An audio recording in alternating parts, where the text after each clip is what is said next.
Chapter 98. Stowing down and clearing up. Already has it been related how the great Leviathan is afar off descried from the masthead, how he is chased over the watery moors and slaughtered in the valleys of the deep, how he is then towed alongside and beheaded, and how on the principle which entitled the headsman of old to the garments in which the beheaded was killed his great padded surtout becomes the property of his executioner, how in due time he is condemned to the pots and like Sharameshach and Abednego his spermacety oil and bone pass unscathed through the fire. But now it remains to conclude the last chapter of this part of the description by rehearsing, singing if I may, the romantic proceeding of decanting off his oil into the casks and striking them down into the hold, where once again Leviathan returns to his native profundities, sliding along beneath the surface as before, but alas, never more to rise and blow. While still warm the oil like hot punch is received into the 6-barrel casks, and while perhaps the ship is pitching and rolling this way and that in the midnight sea, the enormous casks are slewed round and headed over end for end, and sometimes perilously scoot across the slippery deck like so many landslides, till at last manhandled and stayed in their course, and all round the hoops rap go as many hammers as can play upon them, for now ex officio every sailor is a cooper. At length, when the last pint is cast, and all is cool, then the great hatchways are unsealed, the bowels of the ship are thrown open, and down go the casks to their final rest in the sea. This done, the hatches are replaced, and hermetically closed, like a closet walled up. In the sperm fishery, this is perhaps one of the most remarkable incidents in all the business of whaling. One day the planks stream with freshets of blood and oil on the sacred quarter-deck. Enormous masses of the whale's head are profanely piled, great trusty casks lie about as in a brewery yard. The smoke from the try-works has besooted all the bulwarks. The mariners go about suffused with unctuousness. The entire ship seems great Leviathan himself, while on all hands the din is deafening. But a day or two after, you look about you, and prick your ears in this self-same ship, and were it not for the telltale boats and try-works, you would all but swear you trod some silent merchant vessel, with a most scrupulously neat commander.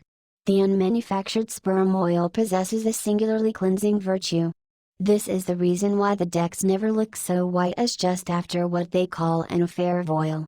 Besides, from the ashes of the burnt scraps of the whale, a potent lye is readily made, and whenever any adhesiveness from the back of the whale remains clinging to the side, that lye quickly exterminates it. Hands go diligently along the bulwarks, and with buckets of water and drags restore them to their full tidiness. The soot is brushed from the lower rigging. All the numerous implements which have been in use are likewise faithfully cleansed and put away.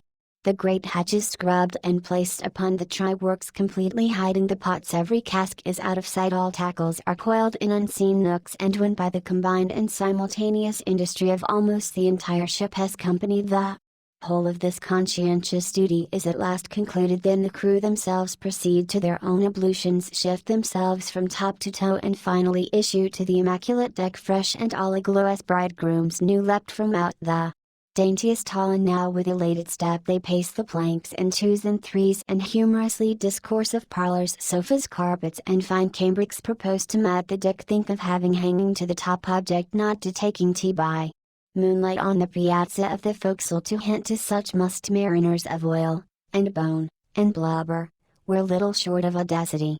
They know not the thing you distantly allude to. Away, and bring us napkins. But mark, aloft there, at the 3 mastheads, stand 3 men intent on spying out more whales, which, if caught, infallibly will again soil the old oaken furniture, and drop at least one small grease spot somewhere.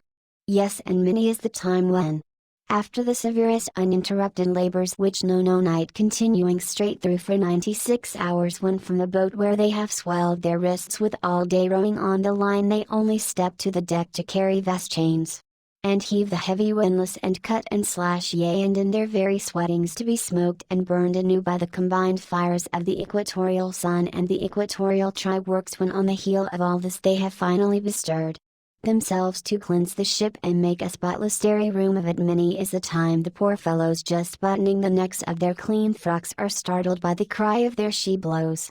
Apostrophe.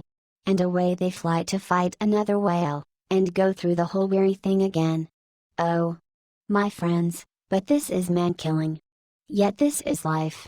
For hardly have we mortals by long toilings extracted from this world's vast bulk its small but valuable sperm, and then with weary patience cleansed ourselves from its defilements and learned to live here in clean tabernacles of the soul. Hardly is the stun when there she blows.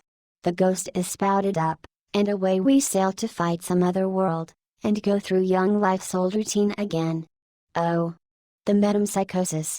Oh, Pythagoras, that in bright Greece, 2,000 years ago, did die, so good, so wise, so mild. I sailed with thee along the Peruvian coast last voyage and, foolish as I am, taught thee, a green simple boy, how to splice a rope,